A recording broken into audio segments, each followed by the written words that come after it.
Hey guys, what's going on, and welcome back to another video on the YouTube channel. And today we're just going to be going over my thoughts about game week 32 and game week 33 too, because both of them are doubles, and pretty much every transfer that we make now will have an impact on both of those weeks, a huge impact. And that, it's basically that part of the season where you kind of have to approach weeks in sort of chunks. I think earlier in the season you can get away with making sort of shorter term transfers, but these transfers really need to be meaningful now, especially with the amount of rotation from teams. Our planning needs to be better than ever if it's possible. So I'm going to talk today just basically about bench boost, triple captain, double game weeks. I think all of this stuff should be really relevant to most people. And I think the problems I'm having will be relevant to a lot of people as well. So hopefully you guys can take something from this, as it's something that I've looked a lot into. So just a quick one just to start off the video, and this is me from last week. And it was a pretty good week on the whole. It made worse by Monday. That Newcastle game hurt me quite a lot, to be honest. Obviously Isak didn't score and he wasn't my captain, so that was a good thing, but I didn't have Murphy. I benched Gordon because I didn't think he'd play, and he didn't, so that was the wrong call. In the end, if I had Murphy instead, then this would have been a fantastic week. So literally just that one Newcastle player switch of where I tried to invest in the better one and make a better long-term decision, and it hasn't paid off. That's FPL sometimes. So, but still on the whole, I can't complain too much with this week. I got a sort of roughly 30-40k green arrow. Raya conceded, just to go quickly through. Arsenal a bit unlucky maybe with the pen, but no clean sheet yet again. Vardiol, really happy with that. Clean sheet points. United had quite a few chances. City got away with it a little bit, but max bonus for him as well, which is nice. Munoz with his goal, not the best finish, good bit of a deflection, but he's so attacking. That's what we have him for, and that is why I will always start him. Even if he doesn't get a clean sheet, there is a really good chance he gets involved. So I'm really happy with that, because that is his first return for me. Dan Burn could have been Livramento, and it's an 11-pointer. I just think that's one of those, isn't it? On another day, Dan Burn gets the header or something, and he gets the points. But still, we take that. Salah, disappointing again, but I went him because I thought Isak was a minute's risk, and I'd probably make that decision every single time again. I did have it on Isak, but I just thought there's just a good chance that he doesn't start, and I'd rather just take 90 minutes of Salah. He's always possible.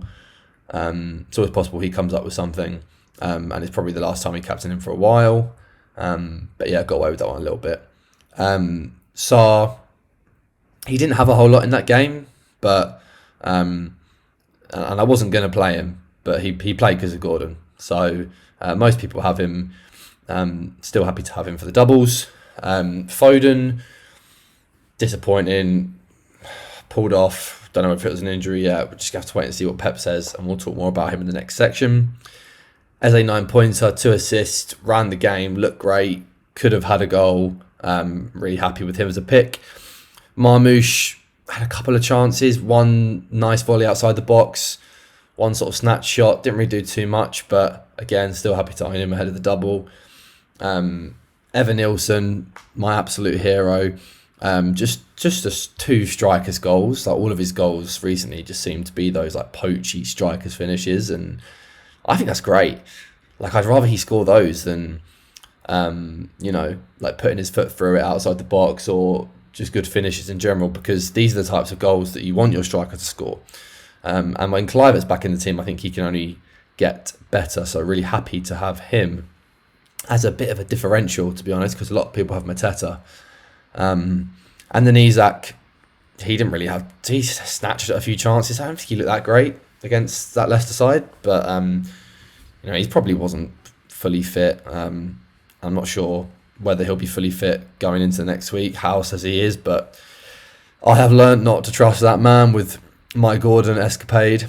And then on the bench, obviously the injured Gabriel, injured Gordon, but Bruggen was never going to play. And Nico Williams, honestly, he has been great. Like if you watch those that match, he's just looked so exciting. He's all the way around that right flank. He's just up and down all the time. Balls in the box. Actually had a couple of chances to score as well. So I'm really happy with that pick, being the cheapest for us defender. He seems to have sort of come alive maybe in Iron's absence, that maybe he sort of feels like he's taking on the mantle a little bit to be that sort of forward presence in the back line. So I still think he's a really good pick, and I'm happy I included him on my wild card. Anyway, that is my team for last week. That is my points. And let's move on to the talking points for this week. And this is where I just think the whole season is going to be decided for a lot of people. And I want to discuss this with you guys.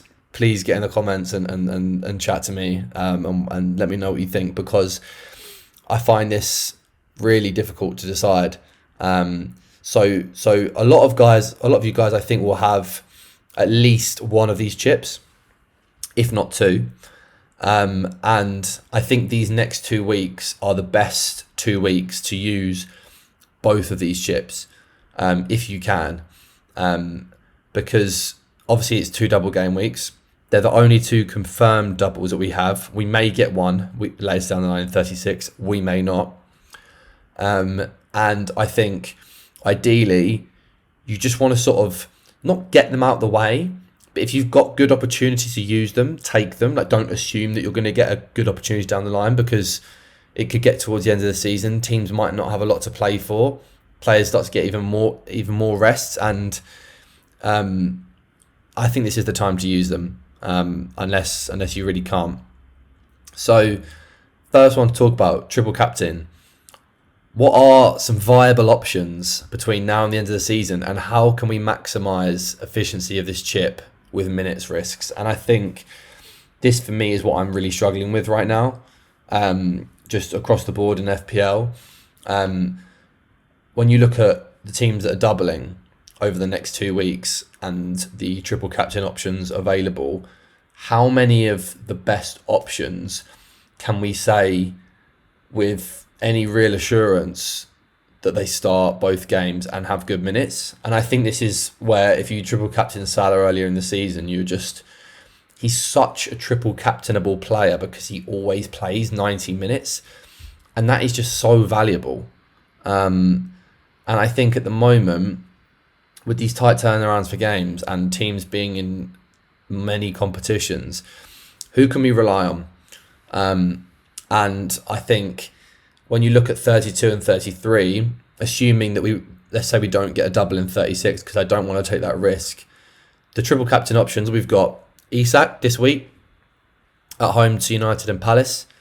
In 33, you've got Marmoush away at Everton and at home to Villa. Saka away at Ipswich and I believe at home to Palace. And outside of that, I suppose it's just any of those other players in those teams that, you know, are in form, or like players like Eze or maybe Mateta or a Villa player. I personally wouldn't go for any of these. I think it's between those 3 that I've just mentioned. But let's look at those 3, right?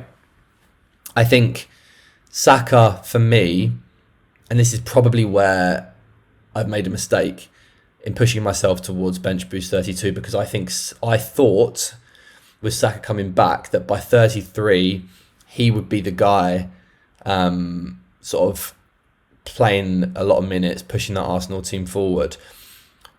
I don't think I think I expected him to come back and have reduced minutes, but I think the cautiousness of Arteta and the way in which the Champions League results have gone probably make me a bit more worried about his minutes.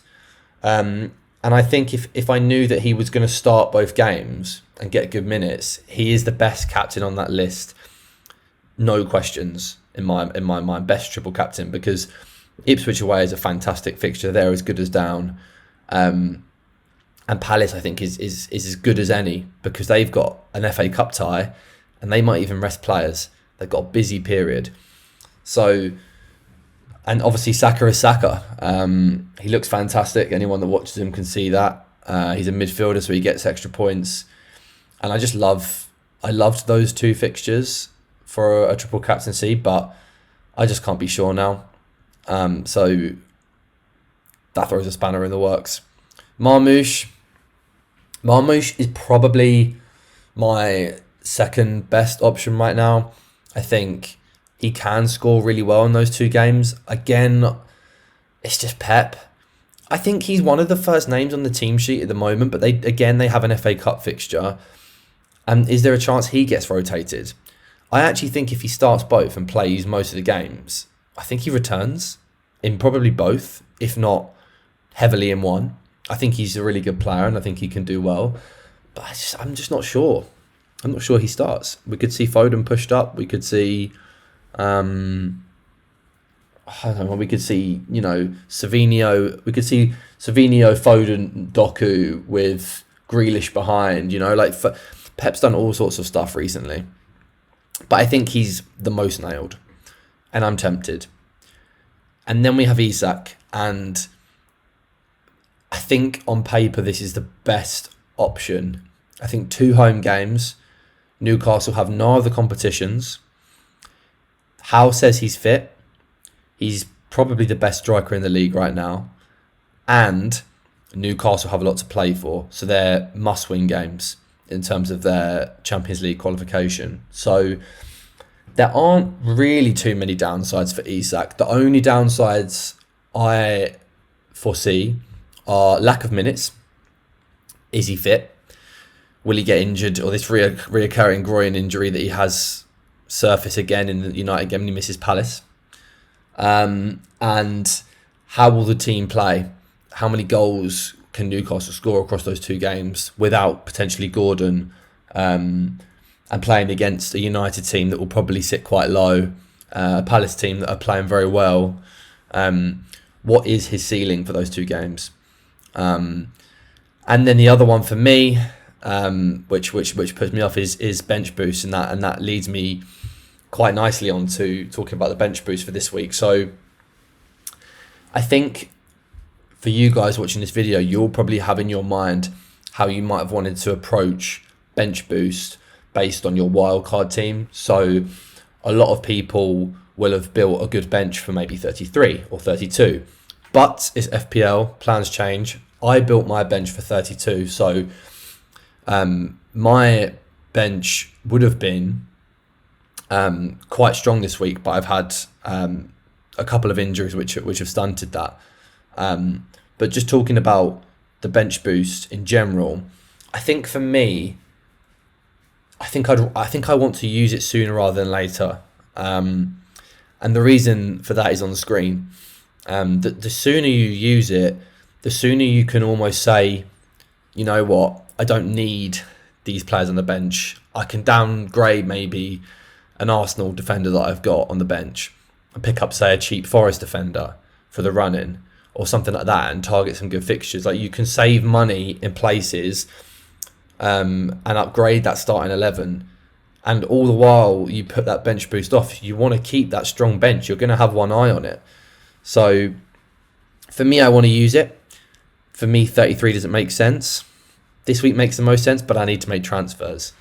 So I would say to you guys, if you're still using it, I would just be cautious of what's coming up. And if you've got a good chance in the next week or two, I think I'd use it and prioritise it over the triple captain, because I think there will be other options for the triple captain and it's not as powerful in my eyes than a well-played bench boost. So moving on to the final thing that I kind of want to talk about, and that's just navigating these doubles in general. And I think for me, it's one of those where you don't really want to take too many risks. And I think especially these doubles, the way they've been placed, when you look at the teams that are doubling, you've got Newcastle, Villa, Arsenal, Palace and City. in these next 2 weeks. The only team out of those that are fully focused on the Prem is Newcastle. Arsenal almost don't care anymore.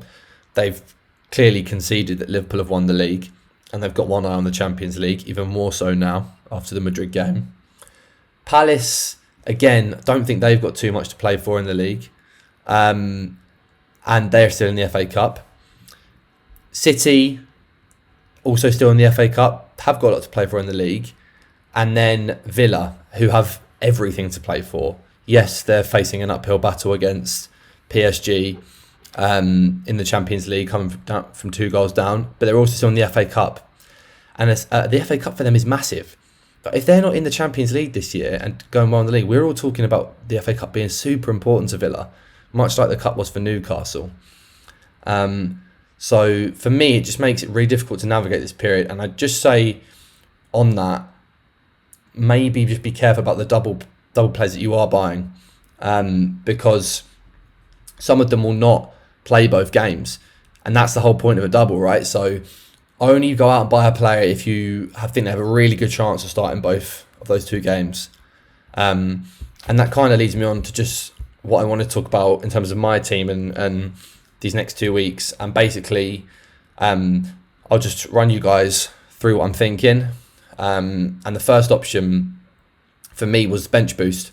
As you can see, I've got 2 good keepers for this week. That's why I bought Verbruggen in. If you look at the bench as is, it would have looked really nice if Foden was consistently playing and doing well and Gabriel didn't get injured. But Gabriel is out and Foden is a minute's risk, as is Gordon in the starting 11. So I think for me, I would have to make 2 transfers to make this work. And if I didn't play it this week, I would have to play it later down the line. So I think for me, I'll probably try and make it work this week and triple captain in 33. And I think if you guys are in a similar position, I would do the same thing. The only thing I would say as well is if you can hold transfers this week for next, that would be ideal, given the doubles that are coming up, and also just to wait for press conferences as well, because what the manager says is going to be really important in terms of the next couple of weeks. What players are going to play, what players are injured, can we predict based on those? City are the early kickoff on a Saturday, so if you own someone like a Foden or a Marmoush or a Savinho, then keep an eye on that because you might get some early team news.